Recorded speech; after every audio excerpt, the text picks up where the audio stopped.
Okay, so where do we look for a deal? Now, I've listed here loads and loads of different places that you can look for a deal. And what we're going to do is we're just going to run through each one. So, Rightmove, Zoopla, On the Market. Let's be honest, these are agent platforms. Okay, now the pros of these are that they're professional, no scams, and easy access. Now, by that, I mean you can call them up during business hours and you will get through to somebody and you can speak to somebody about it. Okay. There's no scams and you're speaking to professional individuals who are, this is their job, right? So that is a pro. The con of these platforms is agents generally don't like what we do. Okay. Company lets. It's generally what the reality of the situation. Agents don't like it. Okay, so you don't have masses of success. You can still find deals on these platforms, but you don't have loads of success until you have built up relationships and built rapport. So, that being said, you are more likely to get a deal through all of these other means than you are through Rightmove or Zupa or on the market to start with until you have built relationships and a track record. So, Facebook. Look, you will come across a lot of fake adverts, scams, all sorts of stuff. Do not pay people to attend a viewing. I've seen that so many times. Don't try and start a tenancy until you have seen the property and got the paperwork and checked it all out. You can generally get a very good understanding whether it's a scam or not by clicking on the person. So if you go into Facebook Marketplace, find a property, and you click on the person who's advertising it. If they've got 20, 30 properties and they live in Canada, then generally speaking, it's a scam. If you'll see it all the time, you'll see properties that are advertised for 1, 2, 3, 4, or they're advertised for £200, even though it's a 6-bedroom property, right? There's loads and loads of scams out there, but it is worth keeping an eye on Facebook Marketplace for your target areas because the odd gem does crop in and you are able to pick these up. The advantage with Facebook, you are dealing generally when they're not scams, you're dealing direct with the landlord or the operator. So you can break through that barrier. Now, Open Rent. Open Rent is obviously a platform where landlords and owners can advertise their properties direct to market without going through an estate agent. They will have a opportunity when they advertise on Open Rent to advertise on Zoopla, Gumtree, Rightmove, on the market, all the rest of it by paying, I think it's an extra 40 quid, right? And a lot of landlords do this. So you will see properties on all the other platforms that have got the Open Rent reference number in. Don't contact them on those other platforms. Come across, bring that reference number across to Open Rent, put it into Open Rent and find the landlord that way. Now, a couple of top tips with Open Rent. Do not mention anything to do with business, company lets, contractors, service accommodation, Airbnb, anything on their platform, okay? Because you will, the AI bots within OpenRent will find out and they will ban your profile. Now, there's something called a shadow ban. What happens with a shadow ban is if you send, let's say, 15 messages every single day for a month, the platform knows that you are not a genuine tenant and you are not being genuine in your search for a property. So they will shadow ban you. They won't tell you. So you'll continue sending messages, but you never get any responses. And the reason for that is because they've completely, those messages don't go anywhere. They go out of your account as if they've been sent, but they never reach the landlord. There is no way to know unless you have a fake advert somewhere or you know somebody that has an advert and you can send them a message. What I would recommend is you do post or you find an advert that you know somebody of or something like that, and you message them once a week just to make sure that your account is still active. The way that we get around this is we have multiple Open Rent accounts. Now, we can all have, 10, 15, 20 email addresses if we want to. So I'd start with 2 and I'd have 2 Open Rent accounts with different email addresses. And I would be sending anywhere from 5 to 8 messages a day on Open Rent on various platforms. So I might send 3 messages on one email account and 6 on the other. I might send 4 on one and 4 on the other, right? And I vary it so that it looks more realistic and more genuine. With your messages, you want to be complimenting the landlord, complimenting the property, and getting them on the phone. That is all you want to be doing. You do not want to be trying to explain what you want to do or anything like that on the platform. Your main thing is to get them on the phone. If they come back to you and say, "Yeah, could you answer all these questions?" Just go back to them and say, "Yeah, absolutely. Are you okay if we just jump on the phone? Because it's a lot easier for me to speak on the phone than send a message." Okay, don't say easier to explain because they'll cotton on straight away. Just say it's a lot easier for me to speak on the phone than it is send a messages. And generally speaking, landlords will just get on the phone with you. Okay, spare room. It's not great. Okay, again, there's a lot of AI bots in there.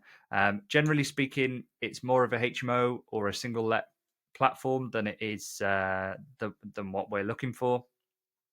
I've not had masses of success on there, but it is worth having a look and just keep an eye out if there are any properties in your area that meet your specification on that platform. Again, same as Open Rent. Don't mention company lets, don't mention business purposes, don't mention Airbnb, Booking.com, guaranteed rent, none of it.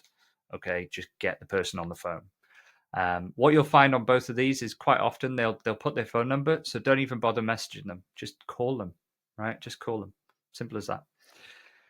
Networking events and local network. Now, don't go into networking events expecting to have a massive result from them. Okay, you are not the first person to do rent to rent in your area. These investors, these property investors that go to these events, they know rent to rent, they know what it is. You are not going to walk in and be the answer to everybody's problems and walk out with 20 properties. What you can do though is grow your network and do a good job, leave a good impression with everybody, and they might know somebody that needs a tenant, that might be looking into rent to rent, that might be looking to, a tenant is ending or something like that. Your network will grow and it will benefit you over time, but it's not going to be immediate. However, you need to be growing that network. If you're operating in the shadows, if you're not telling anybody what you do or speaking to anybody about this, nobody knows you even exist. So you need to be telling everybody what it is that you do and what you need. I need landlords. I need properties. Simple as that. Okay. Tell everybody, friends, family, the person you work with, your boss, right? If it's allowed. Okay. Don't tell your boss if it's not allowed, right? There's so many different people, and you never know who owns a property or who knows somebody that owns a property. So tell absolutely everybody and grow that network. Keep telling them as well. Don't let it die. This is what I'm planning to do. This is how I'm doing it. This is what I am doing to make that happen, right? Same with social media marketing. It's exactly what you need to be doing, right? Is documenting absolutely everything. And then eventually people will be like, oh my God, look at this. And then they'll start to show an interest, right? You go to one networking event, nothing's going to happen. You go to that networking event every single month for a year, you will get known, you'll build your connections, you'll build your network, and you will start to see results. Leaflets. Now, don't waste loads of energy on this, okay? It can be one of those things where people just procrastinate on it. They think they're doing really, really good by sending out 10,000 leaflets, and all that they've done is waste a month walking around. They've got extremely fit because they've done thousands of steps, but it hasn't actually got them anywhere. Okay. If you want to do leaflet campaigns, yes, go ahead, do them. Try and be organized with it. Try and fit it into your day-to-day life. Try and do, a street a day over, a month or 2 months period. But don't waste too much time on it. That being said, what I do have is what I carry around with me is just a photocopy of a letter that I wrote, very, very basic letter, just saying, I can see your property's up for rent. I'd love to speak to you about it. It's in a great area. It's exactly what we need. Please give me a call on this number. No logo, no company details, no anything, just literally handwritten. And then I photocopied it. So I had about 10 copies in the car. If I then go past the property I like and it's for rent, I'll just drop it through the door. Simple as that. No fuss, no mess, no anything. Now, when it comes to HMO letters, every council will have a HMO register, okay, and you can download this. Now, you will likely have to pay for this. Some councils will charge you 30 quid. Some councils will charge you £600, £700, £800 for a register. Depends where you are. Now, they change every sort of quarter, so you need to stay up to date with them. What you want to do is you don't want to send a letter to every single one of those entries, because there will be portfolio landlords in there that own 30, 40 properties. Okay, so you don't want to send that landlord 30, 40 letters. You don't want to send letters to, where the actual license holder is a lettings agent. Sorry, I couldn't think then. Okay, you don't want to send letters to them. So you've got to dissect. Let's say you get 1,000 entries on that HMO register. You are probably going to end up with about 300 that you want to send letters to. Then don't sit there and print them and handwrite the envelopes and seal them and put a stamp on them and go to the post office and send out those letters. Don't do it to yourself.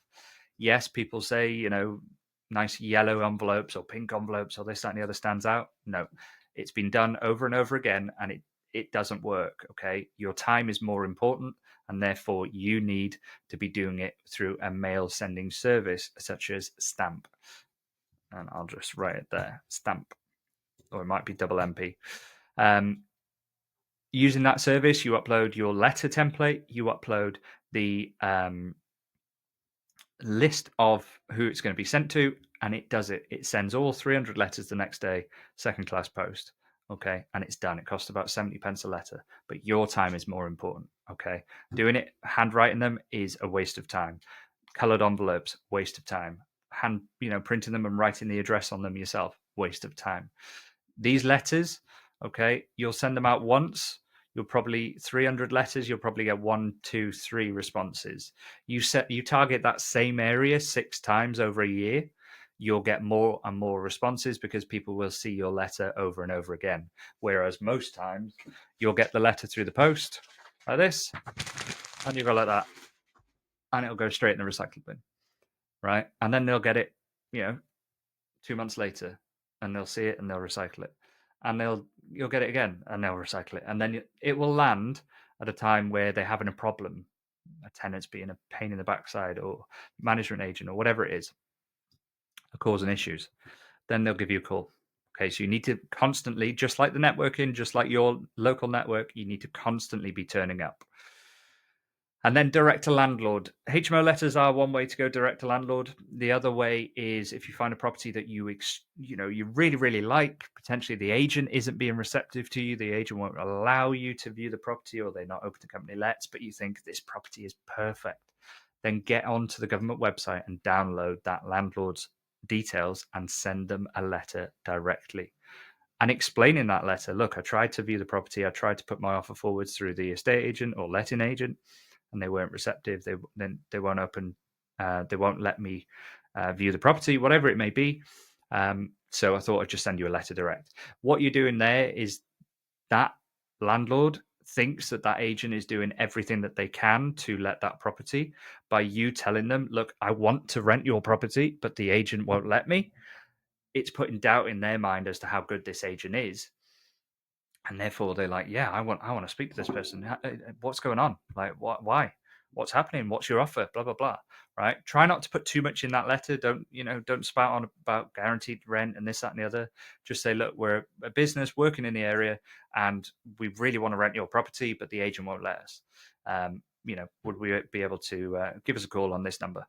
I'd look forward to speaking to you soon. Right. And you bypass the agent. Now, here's a very, very good top tip for you. If you ever do that, go back to the agent.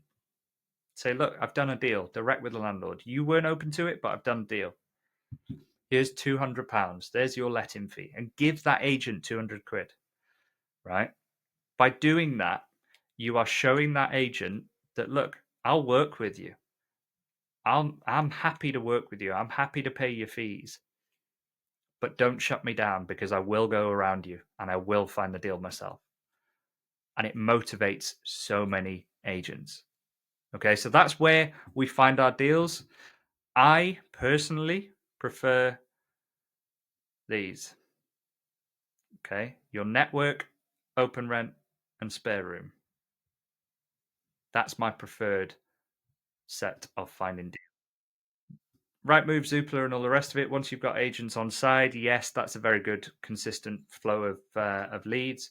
But when you're first starting out, this is where you're going to get your deals from. Okay, so I hope that helps. If you've got any questions on that, drop me a DM, drop a comment into SKOOL, and I'll see you in the next video.